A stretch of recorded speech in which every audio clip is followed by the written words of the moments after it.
Counter-Strike continues to grow as a game, CSGO.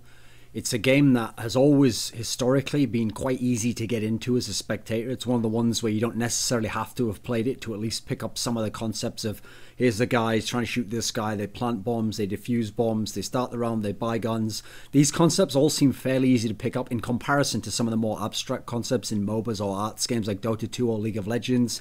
If you don't know what that champion is, you might not know what it can do or what the matchup is like against this champion here or what the itemization is doing. If you haven't played it, if you haven't watched a lot of it, it's got quite a high information threshold you have to reach to really get into any nuance whatsoever beyond the most superficial. Well, something, a blue bolt came out and killed that thing there. That's about the basic level the absolute beginner gets into. The problem with Counter-Strike though is that to actually explain or to get across to people what makes it a great game is not always done very well, not very done articulately or eloquently.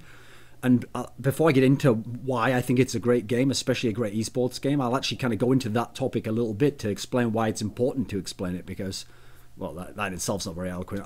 To articulate why it's important that we look into why it's a great game. Okay, so I think one of the reasons why CS has always been a bit hard done by as an esports game, even Counter-Strike 1.6, it was one of the biggest esports games, but unfortunately what happened was a lot of the people who came from older games that were like harder, and they were to a degree like Quake or maybe the first StarCraft, they looked at this game and they saw elements of it were easier, and so they thought to themselves, well, it's easier, I come from a harder game, therefore if this is easy then there can't be much depth to it, and any concept that I can't understand, it must just be easy. It must just be as simple as it seems. Okay, so a lot of them didn't look further into it.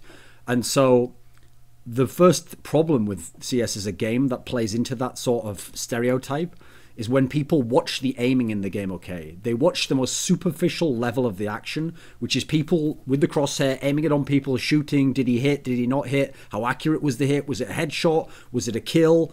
They look at these qualities. And yeah, this is an important component of CS. There's an aesthetic beauty to that makes it a wonderful game, that provides a lot of the excitement because that's the way the individual can express himself on the canvas of CS. But that's not all that CS is. And unfortunately, if you look at that and you assume that that's all that's going on, and all that really decided this 1v1 was whether this guy was able to headshot that guy, and they just both tried to aim, and I guess the one who headshot had the better aim, and that was what decided it, and the other one should have aimed better, and this one did the right thing. If you think that way, then unfortunately that level of analysis will be your grid you'll put over the game, and you will be able to get very simplistic answers like that, but since you'll think you have the answer, you'll never think that there was anything more behind the round, or behind what happened, or behind how he got into that position to do this, or what was the context of why that kill was important in that particular situation.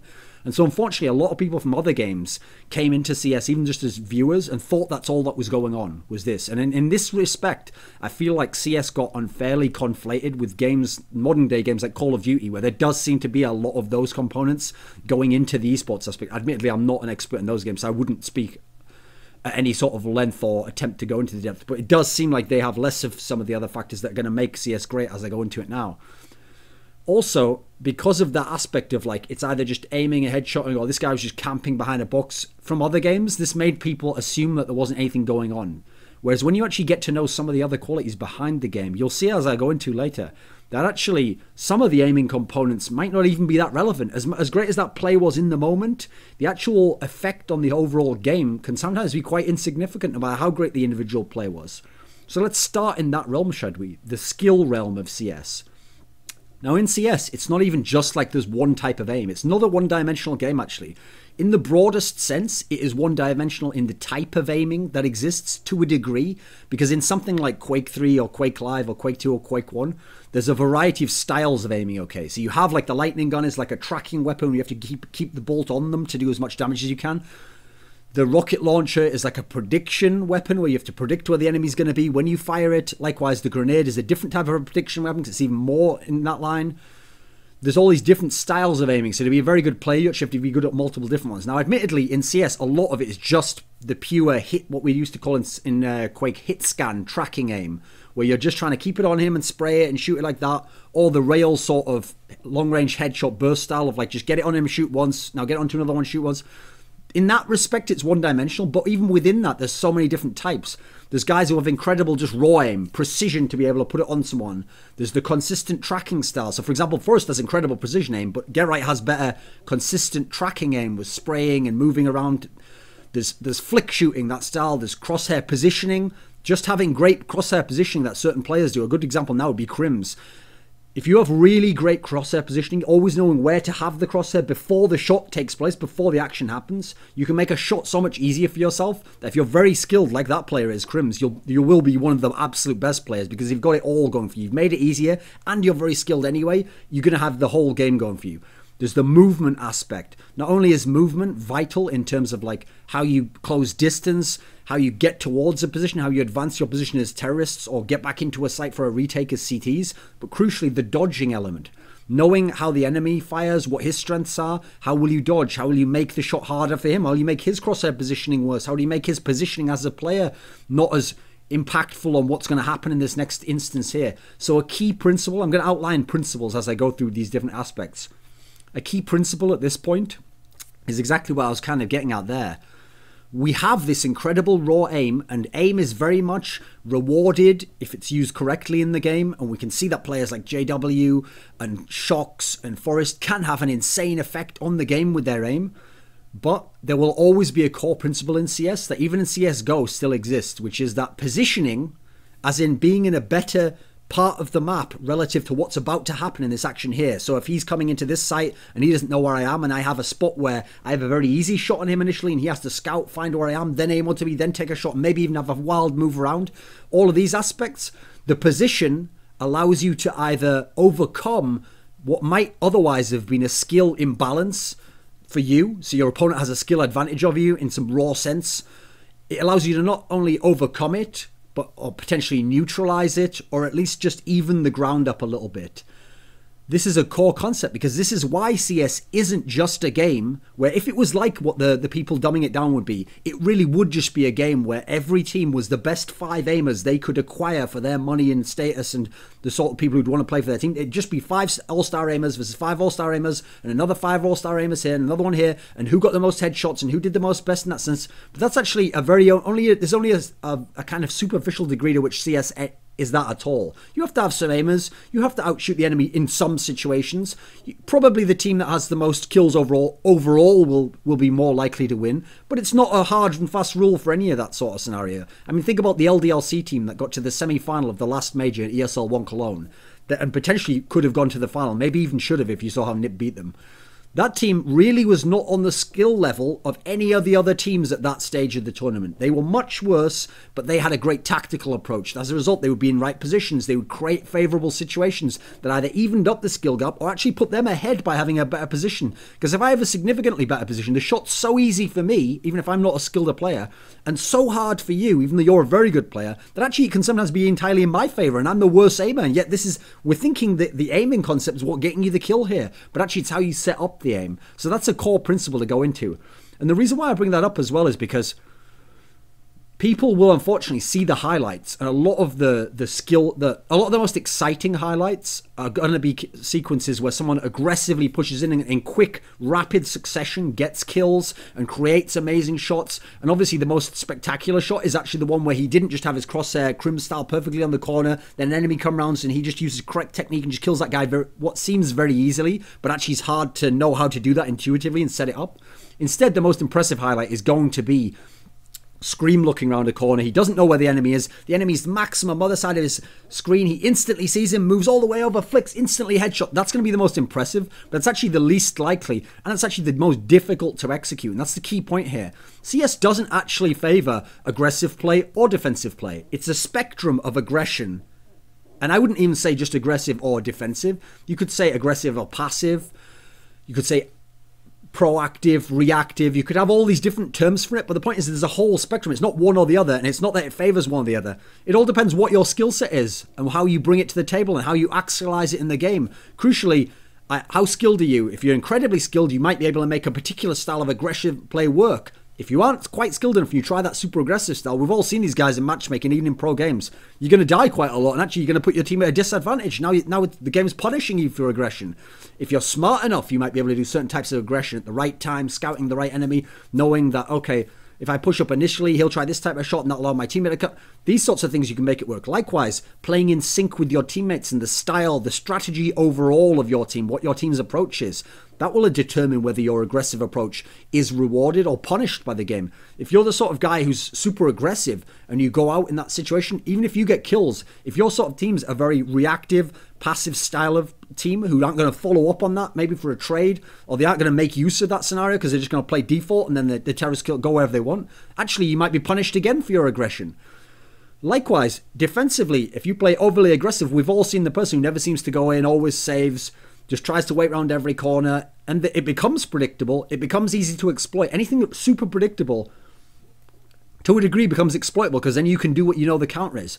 But we also know the players like the Crims type player where he plays defensively, he plays reactively, yet he plays it so skilled, so intelligent, so in sync with his teammates that he dominates the whole game. It feels like you can't beat him partly because he's playing defensive. You'd actually think it was overpowered to be defensive in the game, even though so many of the great players now, JW, these sorts of players are playing the aggressive style of game.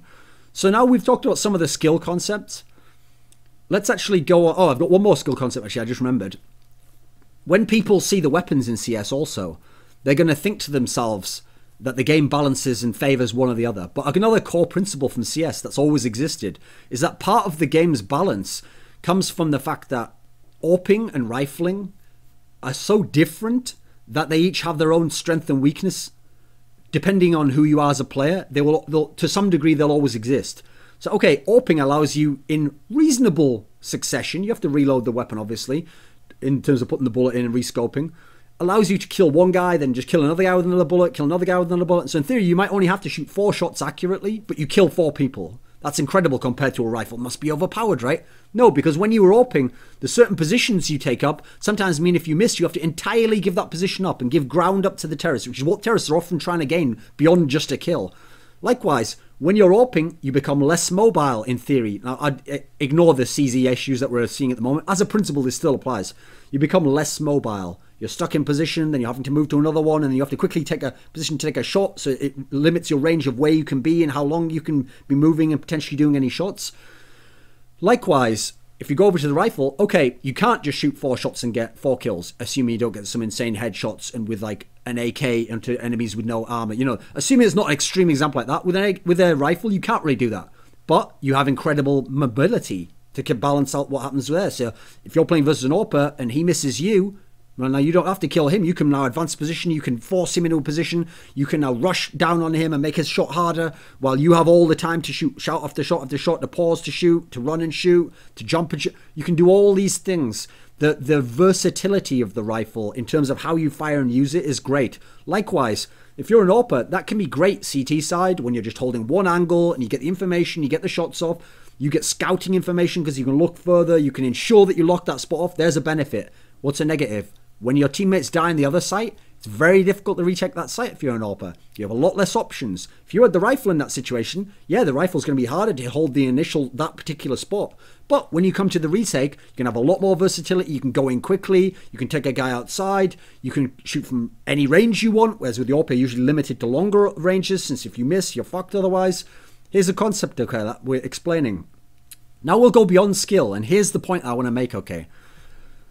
I can understand to a degree why people get lulled into thinking the game is just about the skill. Because every single round you watch in CS, it feels, when you're only in the moment of the round, like it's being determined by the player's individual action. So you watch a round and you can think to yourself in every single round, this is why pro players whine so much. Because when they lose a game at 14-14, they, oh, well, I would have won if I'd have just done this and I'd have thrown that smoke a little. That's the concept, okay.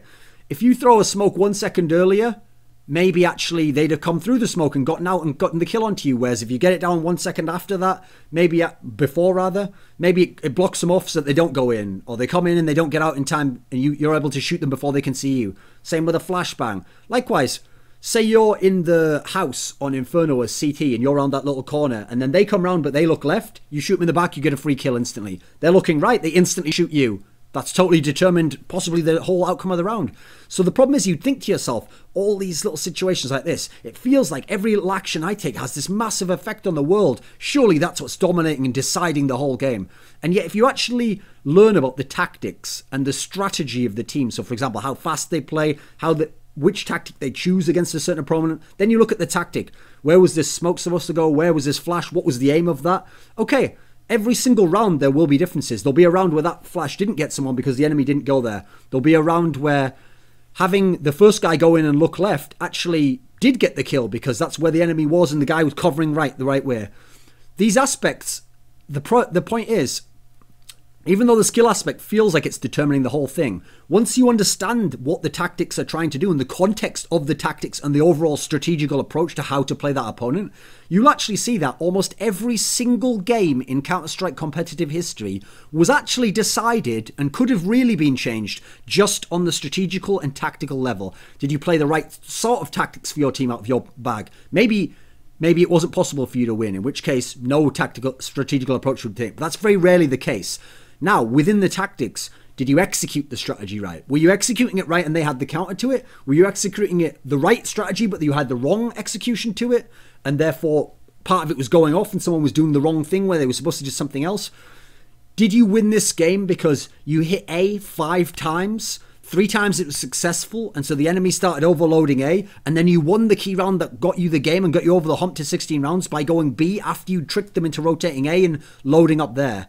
Now, if you watch the game, you'll think that when they came in for the retake there and you shot that guy in the back and you'd had too many people on the site because you'd made them rotate and you'd attacked a site with less guys, you'll think it's the skill of, oh, if he'd have just gone earlier, he'd have got the kill. But actually, you created essentially the winning conditions just from the strategy and the tactical approach that you took to the game. So this is the beauty of Counter-Strike. Once you can get past the kills and you can understand their context and you can acknowledge what was great about them and why that was a great play from that player, once you can then see the groundwork of what's setting up the stage on which the skill can take place, which is the team play and the strategy and the tactics, once you can understand all of this depth, this aspect of the iceberg that's below the surface of the water. The surface of the water is like where the person who only watches the game and who only has very little knowledge will just think, oh, this isn't actually, that's just a little bit of ice that comes out. No, there's a massive thing below it. Once you're willing to acknowledge that there is something and take the plunge and dive down and go, no, actually, there's more perhaps than I can actually see and I'm willing to investigate. Is there? Oh, there is. I don't know anything. I can go down and I find more. This concept allows you to see a lot more beauty because when I explain some of these principles, you'll see how they play out within the round. So here's a concept for you, another principle of Counter-Strike. In Counter-Strike, the terrorist team should, in theory, this is the point, in theory, always be able to take a bomb site. Because if they really want to, they can usually attack a bomb site, if they want, with 5 players against a maximum of 3. Because by default, you only have 3 players in one site and 2 in the other because you have 5 players overall. You have to defend 2 sites. On most rounds, unless the CTs read them particularly well, the terrorists can always attack a site 5v3. And as a result, unless they're particularly not skilled or bad at execution, or they pick the wrong way to do it, and there isn't some insane outplay by the opponent, by default, the principle is that they should be able to take the site. Now, they should be able to take the site because even if they trade 1 for 1, or even if they lose 2 to 1 almost, they can still get enough killed within the site before the rotators come to plant the bomb. There we go. There's a core concept. So you'd think to yourself, wait a minute then, terrorist side must be totally overpowered then. And this principle is why so much of the terrorist side is based around trying to deceive the opponent so that they actually rotate a man from the site that you want to hit over to the other site. So then they'll only have 1 player there or 2 players there, which makes it even more likely because then you're going to take the site and have men left over to defend and potentially just overrun it entirely. If you're 5v1, well, you're going to fuck that guy. Even if you're 4v1, very hard for him to take more than 1 or 2 people. So that's why it's a core principle of how the game plays. But then think about it from the other side. If you're CTs, well, if you're going to potentially be facing multiple, how can you win? Well, actually, what's funny is at the moment, CSGO is a CT-sided game, and here's some of the principles why.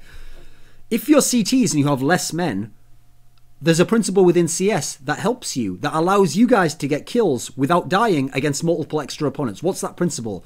The crossfire. If you have 2 people, especially with a good enough crossfire angle, so you're not just both watching the same one. If you're, say, 180, you don't want to be entirely 180 because obviously you could shoot through against each other, but slightly off. So 1 here and 1 here, and the enemy comes in the middle here. If you're like that, first of all, there's a decent chance that you can both shoot the enemy, he dies, and neither of you die. Now, that's not even a trait. You just killed him directly, and you still have the 2 alive. Now you versus 4, potentially, or 3. Even if he guesses the right way. He looks this way, and let's say he has a really good skill play and he kills this guy on the left. This guy on the right's still shooting him in the back or the side of the head or whatever, or getting free time shooting this guy while he was attacking him. So the odds are, even if this guy dies, you're going to get a 1-to-1 trade at worst.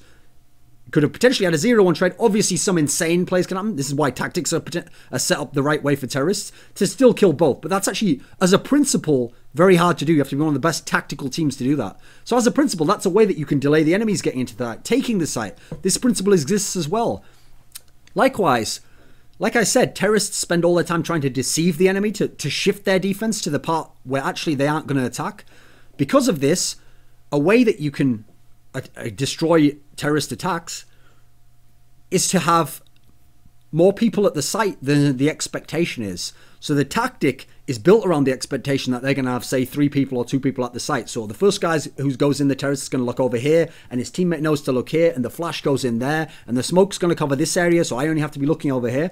That's all well and good if the round is as expected. If they come in and they do all that stuff, which should blind him and then take the one-on-one with him, but there's another guy here to the side who we didn't expect to be there because we've already seen this guy in the smoke, then potentially the whole round falls apart immediately. A guy dies early, the flash doesn't get off that was supposed to come from that guy, the smoke goes here, but there's a guy already came through it because they've already got the defense set over there as they normally would.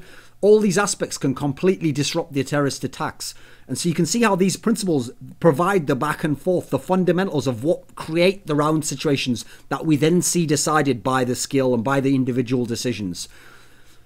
The CTs don't get overrun also because the terrorists have more numbers. So in theory, they can take the sites, and we see them do that quite often.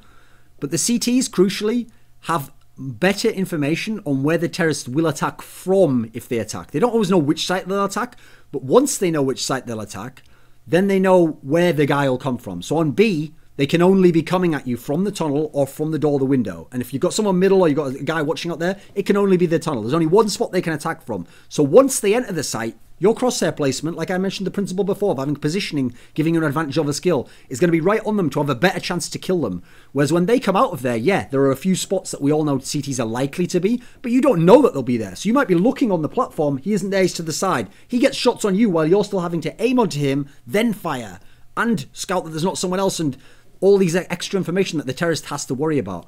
Likewise, go over to the other side. The terrorist, okay, when he attacks, it's going to be from limited places, but he can choose the pacing. He can choose how quickly he attacks. He can choose when he attacks. He can choose where he attacks. Things that, in theory, the CT has no control over. Now then, this is why the principles are beautiful about Counter-Strike, because once you know this context, like I've explained what should happen, then you see the context of how people counter that and how they try to mess with the expectations of the enemy and how they try to preemptively guess what he'll do there. So, for example, CTs can just purely guess where you'll be and go to that site and set up a scenario that would potentially destroy the whole scenario there. But they can also, because you have the option as the terrorist of pacing how fast to go and when to attack and where to attack, the CT can try and risk giving up some initial default site setup. So his advantage he's going to give up is he's not just going to be set in position but waiting for you to come and knowing where it's likely to be and get the early shot. He can risk by pushing up to get the information on where are they, how soon are they likely to attack, where will they attack, what speed do you think they'll attack based on if I saw someone long and they haven't got set up at cat yet. You can see all these aspects. It's once the principles are set, it's how people mess with them and the backwards and forwards of knowing what they're doing, and then that informs what I'm going to do. And this context creates the match on which the individual skill plays out the last little bit of it. You did 90% of the strat right, but now it goes down to does he get the kill, or does that guy do an incredible outplay that makes the strat that was right for this particular site the wrong site because the CT did a great play and an amazing flash and he dodged through something.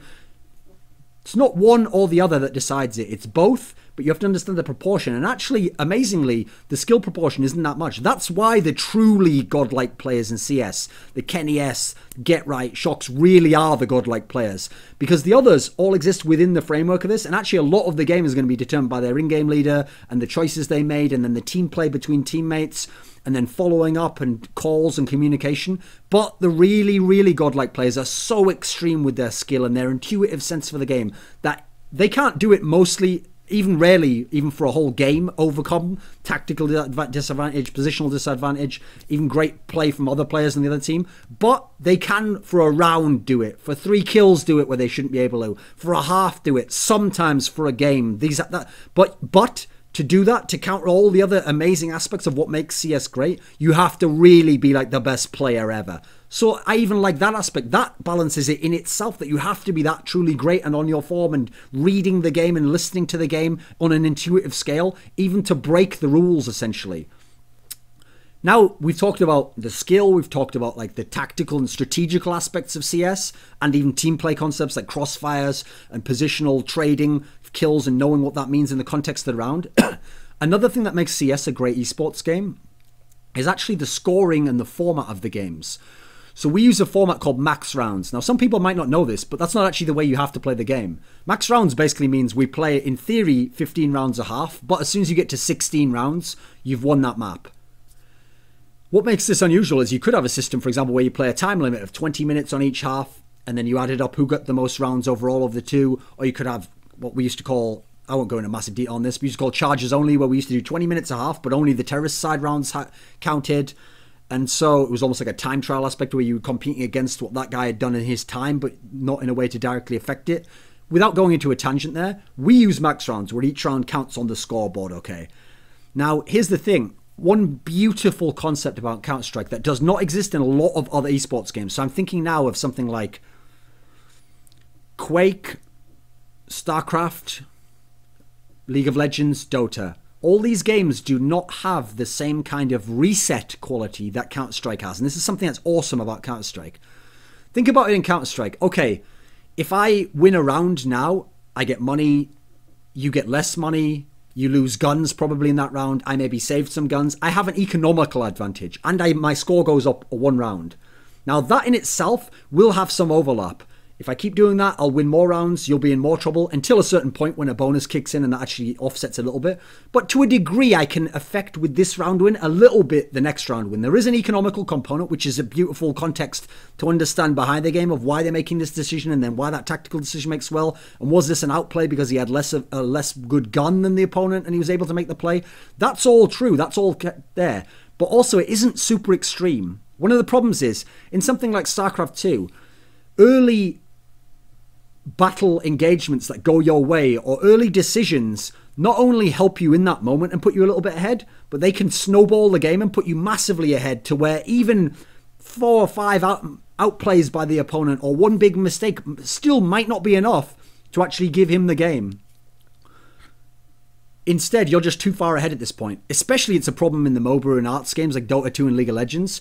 We've seen in these, if someone gets super fed on the right champion and then they get the right items, it can become not impossible, but it becomes increasingly more difficult to do anything against them.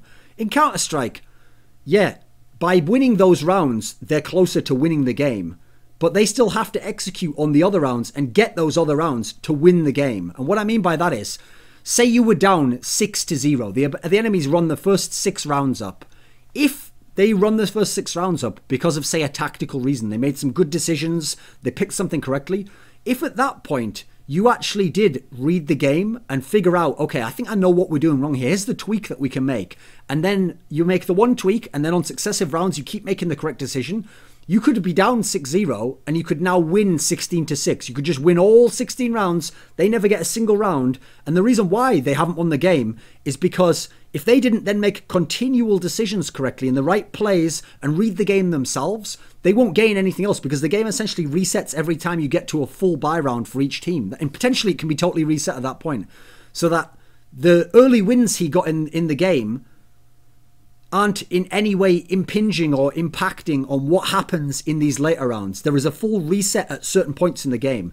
And this is why winning a map over a team can be so hard. And crucially, this concept plays into why best of 3 in Counter-Strike is actually the best format. Not just because of time constraints and maps and all the rest of it. It's because actually best of 3s nearly always do decide the team that played better in that instance. Whereas actually in games like StarCraft 2 and League of Legends, the actual winning of a best of 3 can very often come down to a scenario where, okay, you might have lost game 1 very narrowly.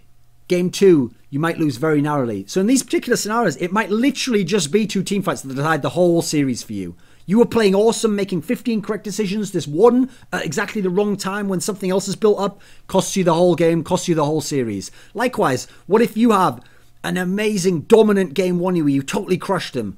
Then Game 2, you lose by a narrow degree. Then Game 3, it's super close. It's not even really a skill or a great decision by someone. It's just a lucky moment. A crit, for example, in League of Legends.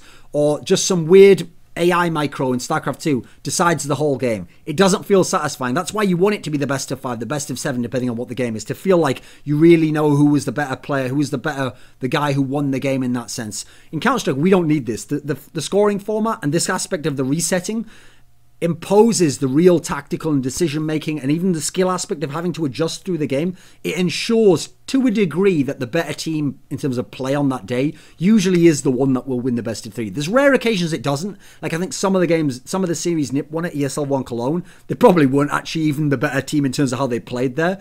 They just got the right wins at the right moments, and that exists to a degree, but it's much less extreme. It's less snowbally, and it is less momentum-based than all those other games, despite how it may initially seem when a team's running up rounds on CT side of Nuke or something.